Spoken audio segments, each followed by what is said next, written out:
My slowness. I'm being videotaped? Yeah. What is this videotaping? In communist Soviet Union, we do not have this. We're recording you so we can watch you over and over again. Yes. This seems like indentured servitude. This seems like something that only It is. rich people We're have. forcing you to do this. If you don't, They you will have die. to kill you. There will have to be a Bolshevik revolution in this class. Anyway, so there was once a time when I was out in the field patrolling on Eastern Front, and as we were walking around, my friend tripped over something. I said, "You are idiots! What did you trip over?" Because there was nothing there. But then we looked closer, and there was fishing wire. Who knows what fishing wire connects to? There we go, bombs, yes. It is connected to the hand grenade sticking in ground. And I say, "You are lucky." He looked at me and he said, "No, I actually think that is not pull tight enough." So we undid it, walked it over to where the Germans were, and tied it back up. It was one of their hand grenades. Oh. And we tied it up to where they were. And we sat in the bushes and we waited. Then, suddenly we see a German soldier. What is it? What is your friend's name? Oh, I think it was Boris. I cannot remember very well. I feel like it was Petrov. It was Petrov? I do not have a friend named Petrov, I don't I feel like it was Petrov. Petrov. Okay, it was Petrov. So we watched German soldier walk over to line, trip over line, like friend Petrov did. And we stood up and looked and walked over to him. "How did you do that?" He looks at us and he says, "This is German soldier." He looks at us and he says, "But you're our enemy. Why did you come out right now?" And we said, "You tripped over a landmine and did not blow it up." We did not know what was going on. So what we did was all of us took turns walking over it, trying to make this thing go off. Like Russian roulette. No, it was like Russian roulette. Now, originally, German was not up for task of playing Russian roulette with a hand grenade. So what we did was we gave him vodka. And this solved the problem because he became drunk enough to the point where he was willing to do this because we would give him more vodka. And our guns, but that was not the point. So he kept walking over this until we realized that the reason it was not going off was that it was frozen. The pin had frozen into the ignition, the trigger of grenade. So we said, "Well, this is not fair. We will play a different game with it." The German said, "I know the perfect game for this. Hot potato."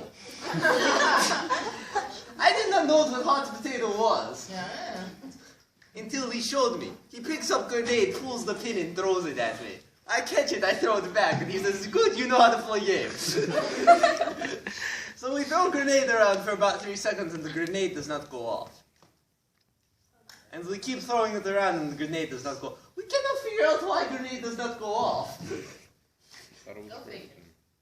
So eventually we just assume that the grenade is done. So I grab it and throw it over to the German trench. Suddenly you hear screaming and then an explosion. I looked at the German man and I said, "I thought you said grenade was done." He said, "I thought it was." Never mind. Too much vodka. So what we did was we said, "Oh, it is your fault, so we will go over there and say we're sorry." So Petrov grabs German soldier. He's only about 18. Petrov is big man, very burly. He had a bottle of vodka in his hand. He grabs little German man around neck, uses him as shield, and walks towards German lines, drinking vodka on the way, obviously. Also giving the Germans some vodka because he needs it so for when the bullets start passing through him, he does not feel them as much. This is part of the plan. So we walk over to the German trench, and people point their guns at us, but they do not shoot. Apparently, the person we had captured was very, what is the word for it? Friendly. Everybody liked him. So we had captured ourselves good prisoners.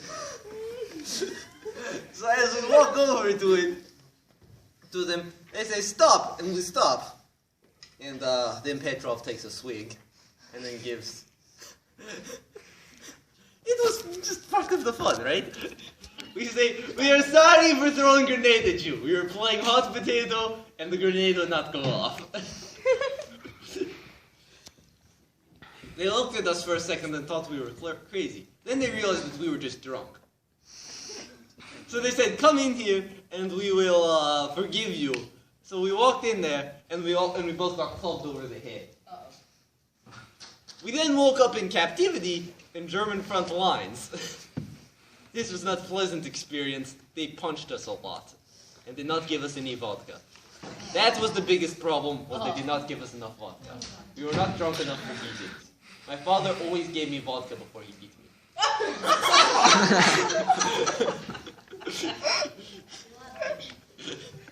He was a good father. He taught me many good lessons. How to throw a punch was one of them. So, after we sat there for about a week, being sober, which is an awful experience, let me tell you, we eventually were put on train and sent to special camp. They call it Camp for Concentration. This was actually a very pleasant experience. It was? They grew potatoes in camp for work. It was just like back home in Soviet Russia, where we all worked on commune farms. Yes, you got to concentrate. So we were all digging up potatoes. I took a few potatoes because I thought that it was communist right for everybody to have a potato. So I made my potato vodka then. Mm-hmm. So I managed to, so after I got myself enough vodka to be drunk, I then realized that I was in a concentration camp. And this was not going to be a pleasant experience anymore. So what we did was we got the guards drunk on duty. On what? On duty. What do you think I say? Nothing? Okay. So we get guards drunk on duty. How do you get drunk on duty? We made vodka out of basically anything we could find that was decomposable. Okay. So, once we get them drunk, they sit, we go over to the fence and we start digging. And they say, why are you digging? And they point a gun at us. And we say, there was potato down here. And we have to get the potato. We have to get the potato. As we dug deeper, we got about 10 feet down. We got about 4 feet down. And they looked at us and they said, that potato must be very deep down there. And we said, yes, it is a legendary potato. It is very big. It is Russian. It is strong, big, and probably red. So then we started digging out. And they said, but it was so dark and cool, they could not see us. Ah. So they did not know we were digging this away now, instead of just straight down. So then we dig out of camp about 20 feet away and run away. And they realize what we have done. And they call airplanes to fly overhead. One of the airplanes saw, Petrov was with me. I think there was another man with me. I do not remember his name, because as soon as we got out of there, he got shot by airplane. Oh. It is okay though, because he only lost his leg and we just carried him the rest of the way. Oh. Was he drinking vodka? No, we took a bottle that we found, Yes? and we used it to cap leg. Oh. Peg leg. Doesn't sound, It was not very pleasant to look at. No. But it is okay, because we just got him sober and he didn't lie. It hurt a lot more, but he did not lie. Wrap it up, Okay. Nikolai.